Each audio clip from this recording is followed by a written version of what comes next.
Okay, so welcome back to Cooking with Gual. I was attempting to have a two-part episode today, but something fucked up with my phone, so who knows. But I'm going to make the big ziti pot. But when I make big ziti, I decided that shells, medium-sized shells, work way better for me because they hold everything. It's almost like making a stuffed shell, kind of, you know? So I've already prepared it to the point where it's ready to be doused with ricotta, mozzarella, Parmesan, and my gravy, which I made earlier, which is, to be honest with you, it's sad that the video, I don't know what happened to it, but it will be up shortly. I made a bolognese. Oh my God, it was so delicious.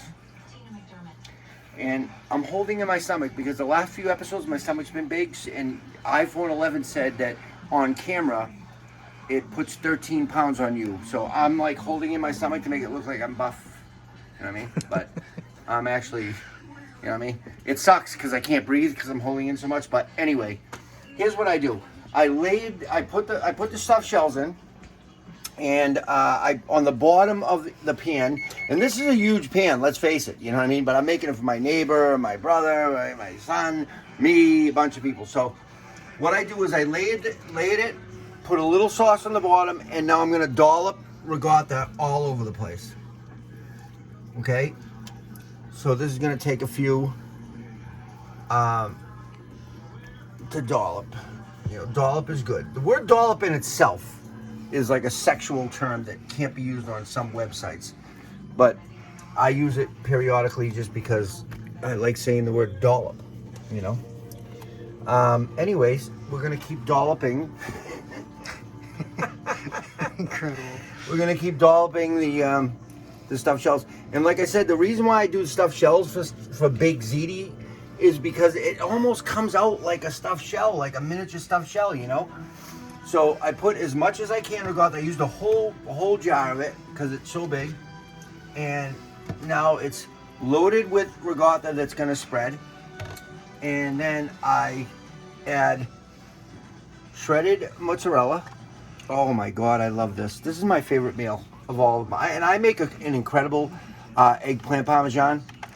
To be honest with you, I've been bribed to make eggplant parm by other people, but anyway. So mozzarella, ricotta. All right, and this is fresh shredded parmesan that I got from the store. I got a guy, like, you know what I mean? Everybody's got a guy. I got a cheese guy.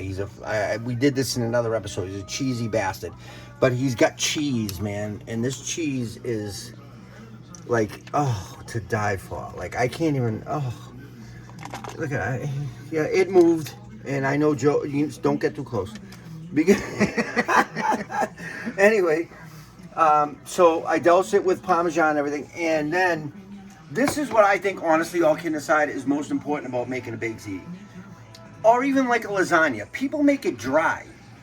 They put it all in, and then they just put enough sauce basically to cover it. And then when you slice into it, the sauce is on the top, but the rest is this like dry mess of what, you know, and it gets crusty and everything. No. Add as much gravy as you possibly can, which is what I'm going to do. I'm going to douse this with gravy. I made 3 cans, and as you can see, I made like a meat sauce with it, and like I said, the video somehow got a little bit, you know, skewed. Is that even a word? I don't even know. Like derivatives, I said the other day. I was like fucking, you know what I mean? But you gotta make this as moist as possible. That is the key to this whole thing, because moist is like, well, the word moist in itself makes me sick to my stomach, but it's a horrible word. It's like disgusting. But in this case, moist is the best. So I don't know if you can see in there the gravy I made has like meat sauce, and it has some yesterday I had made sausages, and could you back off? I mean, I don't like people being that close to me, number one, and.